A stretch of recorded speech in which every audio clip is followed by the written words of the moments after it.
Good morning विद्यार्थी मित्रों। ધોરણ 12 સામાન્ય પ્રવાહ વિષય અર્થશાસ્ત્રમાં આપણે પ્રકરણ નંબર 2 વૃદ્ધિ અને વિકાસના નિર્દેશકો જોઈ રહ્યા છે। એમાં આપણે પાછલા જે વિડિયો છે એની અંદર જોયું હતું જે વિકાસના નિર્દેશકો, એમાં જે ત્રીજો નિર્દેશક આપ્યો હતો જીવનની ભૌતિક ગુણવત્તાનો આંક। આજના આપણે વિડિયોમાં જોઈશું જે આપણને આપેલું છે હ્યુમન ડેવલપમેન્ટ ઇન્ડેક્સ એટલે કે HDI માનવ વિકાસ આંક। એને આપણે સમજવાનો પ્રયત્ન કરીએ, એમાં કયા કયા ઘટકો છે એને પણ સમજવાનો પ્રયત્ન કરીશું।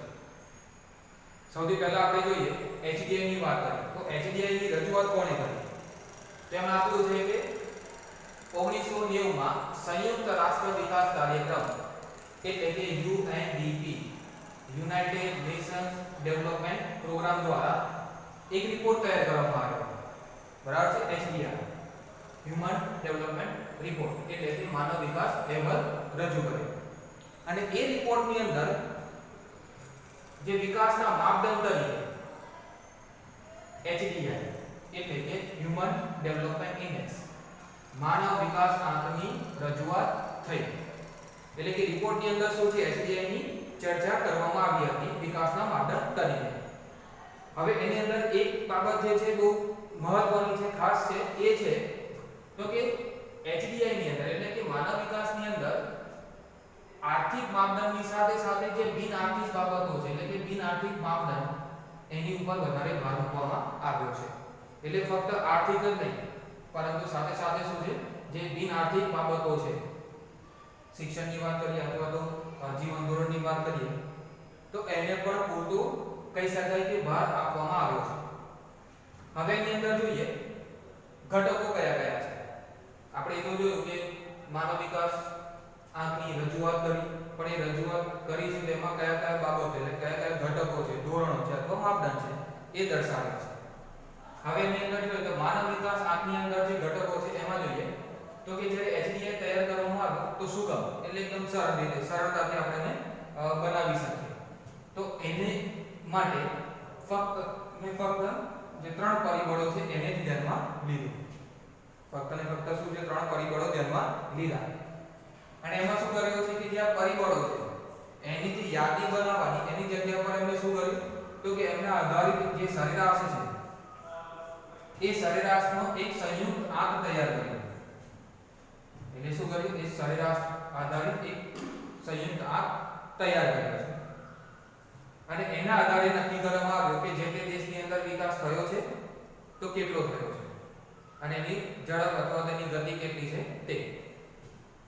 હવે આપણે જોઈએ ઘટકોની વાત કરીએ તો અહીંયા કીધું કે માત્ર ત્રણ પરિબળો ધ્યાનમાં લીધા, તો એ કયા કયા છે, એ પરિબળો કયા છે, એ ઘટકો કયા કયા છે? તેમાં સૌથી પહેલું પરિબળ આપણું છે અપેક્ષિત આયુષ્ય, જે આપણે જીવનની ભૌતિક ગુણવત્તામાં પણ જોયું હતું। જ્ઞાન એટલે કે શિક્ષણ, જે તે દેશની અંદર શિક્ષણનું પ્રમાણ કેવું છે તે, અને આપ્યું છે ત્યારબાદ જીવન ધોરણ। હવે એક પછી એક આપણે એને સમજવાનો પ્રયત્ન કરીએ। HDI ની અંદર અપેક્ષિત આયુષ્યમાં શું ધ્યાનમાં લીધું છે તો કે જન્મ સમયે વસ્તીનું આયુષ્ય કેટલું છે તેના આધારે અમને આંક અપાય છે, એટલે કે એના આધારે અમને બળ અથવા તો ગુણ અપાય છે તે। આપણે અપેક્ષિત આયુષ્ય એટલે શું, જે આપણે પણ જોયું આગળ જોયું હતું। અપેક્ષિત આયુષ્ય એટલે શું તો કે જ્યારે બાળકનો જન્મ થાય છે ત્યારે કેટલા વર્ષનું આયુષ્ય ભોગવશે તેની અપેક્ષા એટલે અપેક્ષિત આયુષ્ય। અને માનો કે કોઈ દેશની અંદર એ જે અપેક્ષા છે એટલે કે અપેક્ષિત આયુષ્ય છે એ 50 વર્ષથી કેવું હોય ઓછું હોય તો આપણે એવું સમજી શકીએ કે ત્યાં આગળ જે વ્યક્તિ જે તંદુરસ્તી છે એનાથી વંચિત છે, એટલે કે એનું સ્વાસ્થ્ય જોઈએ એ પ્રમાણમાં જે કક્ષા અથવા જે ધોરણ નક્કી કર્યા છે એના કરતા ઓછું છે। ત્યારબાદ નેક્સ્ટ આપણને આપ્યું છે જ્ઞાન, શિક્ષણની વાત કરીએ। શિક્ષણની અંદર અહીંયા શું ધ્યાનમાં લીધું છે તો કે જે તે દેશ છે એ દેશની અંદર 15 વર્ષ અથવા 15 વર્ષથી વધુ ઉંમરના જે વ્યક્તિઓ છે એમાં જે અક્ષર જ્ઞાન છે તેને ધ્યાનમાં લીધું છે। એટલે કે 15 વર્ષ અથવા 15 વર્ષથી વધુ ઉંમરના લોકોમાં જે અક્ષર જ્ઞાન જોઈએ એ કેટલું છે અને એને માપવા માટે આપણે બે બાબતો ધ્યાનમાં લીધી છે। એક સ્કૂલના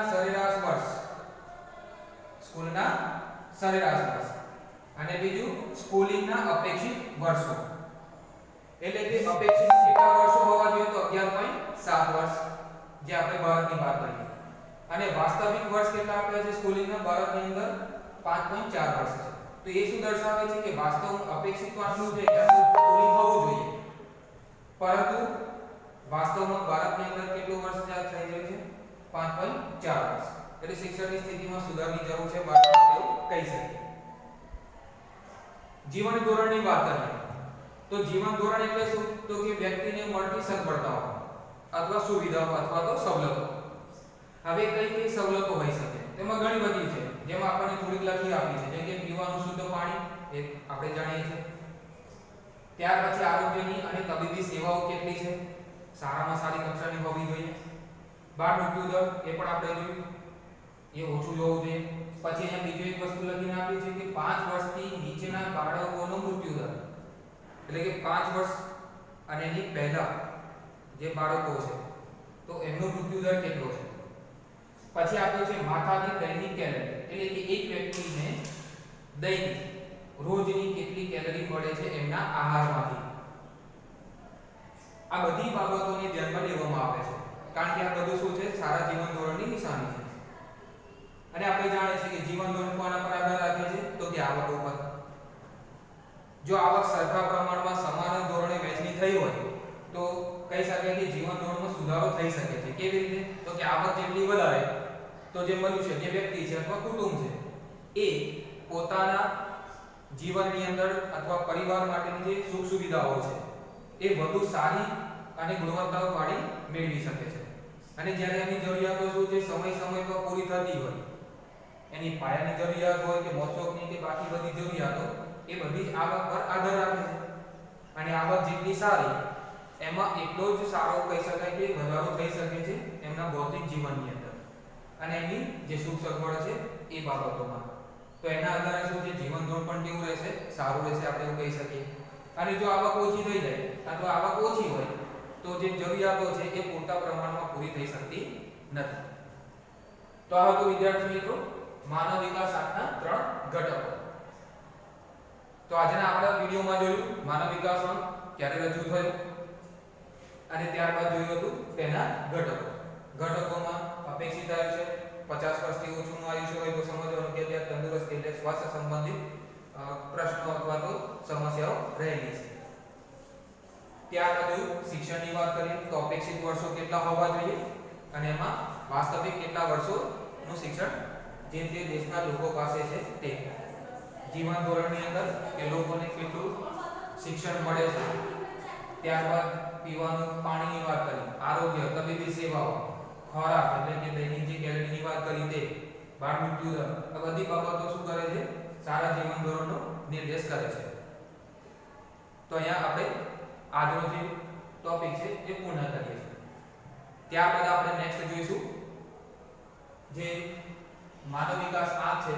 તેની મહત્વની બાબતો